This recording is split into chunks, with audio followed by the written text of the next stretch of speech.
Bienvenue dans les contes originaux pour enfants de Emma. Un dauphin rose dans l'Amazone. Au cœur de la luxuriante forêt amazonienne, où les canopées émeraudes étreignaient le puissant fleuve et l'air était épais des parfums de fleurs exotiques, vivait un dauphin rose joueur nommé Coral. Avec sa teinte rosée et des yeux qui scintillaient comme le soleil du matin filtrant à travers le feuillage dense, Coral n'était pas un dauphin ordinaire, c'était une créature d'enchantement, une gardienne des eaux sinueuses du fleuve Amazone. Coral, avec sa forme élégante, se délectait de la danse de la lumière du soleil à la surface du fleuve.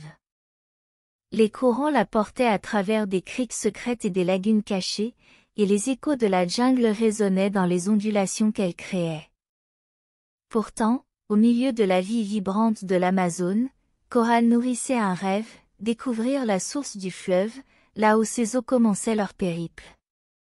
Une nuit éclairée par la lueur de la lune, alors que la jungle bourdonnait avec la symphonie des créatures nocturnes, Coral ressentit une traction irrésistible. Le fleuve chuchotait des secrets de territoires inexplorés, de merveilles invisibles attendant d'être découvertes. Avec un saut joyeux, Coral commença son voyage en amont, sa nageoire dorsale tranchant les eaux sombres. Sa quête la conduisit à travers des affluents sinueux et sous des arbres imposants qui semblaient toucher les cieux. En chemin, elle rencontra les habitants divers de l'Amazone, des aras colorés perchés sur des branches surplombantes, des jaguars insaisissables rôdant sur les rives du fleuve, et des tribus de peuples autochtones dont les yeux portaient la sagesse des siècles. Alors que Coral s'aventurait plus profondément, elle remarqua la transformation du fleuve. L'eau scintillait d'une luminosité magique, et l'air était imprégné de la fragrance enivrante des fleurs exotiques. Elle avait atteint un lieu caché, le cœur sacré de l'Amazone.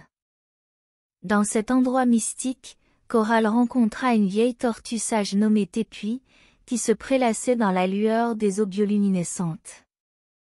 Tepuy raconta d'anciens récits, les histoires des esprits du fleuve et de la force vitale qui reliait tous les êtres de la forêt tropicale. Chère Coral, intonna Tepuy, tu es la gardienne de l'esprit de l'Amazone. Embrasse l'unité de ses eaux, et tu découvriras la source de son écoulement éternel. Inspirée par les paroles de Tepuy, Coral plongea dans les profondeurs radieuses. En nageant, le fleuve l'enveloppa, et elle ressentit une connexion profonde avec la force vitale qui pulsait dans ses veines. Au cœur d'une grotte lumineuse, elle découvrit la source, une magnifique source qui semblait refléter les étoiles au-dessus. En émergeant de la grotte, Coral se trouva entourée d'une assemblée d'esprits du fleuve, des êtres éthérés de lumière qui dansaient à la surface de l'eau. Ils chantèrent une mélodie qui résonna avec le battement de cœur de la forêt tropicale, un air qui évoquait l'harmonie de la vie dans l'Amazone. La nouvelle de la découverte de Coral se répandit dans la jungle, atteignant les oreilles des créatures et tribus qui appelaient l'Amazone leur foyer. Coral, désormais vénérée comme gardienne de l'essence du fleuve, devint un symbole d'unité et d'harmonie dans la forêt tropicale.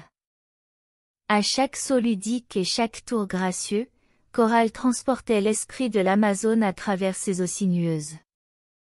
La jungle résonnait de son rire mélodique, et le fleuve scintillait avec la magie de sa présence. Ainsi, au cœur de l'Amazone, où le fleuve embrassait les mystères de la forêt tropicale et les créatures de la jungle suivaient le rythme de la symphonie de la nature, le conte de la mélodie de Coral devint une légende intemporelle, un témoignage du voyage enchanté d'un dauphin rose qui découvrit la source pleine d'âme du puissant fleuve Amazone. Fin. Merci d'avoir écouté cette histoire. À bientôt pour d'autres contes originaux pour enfants d'Emma.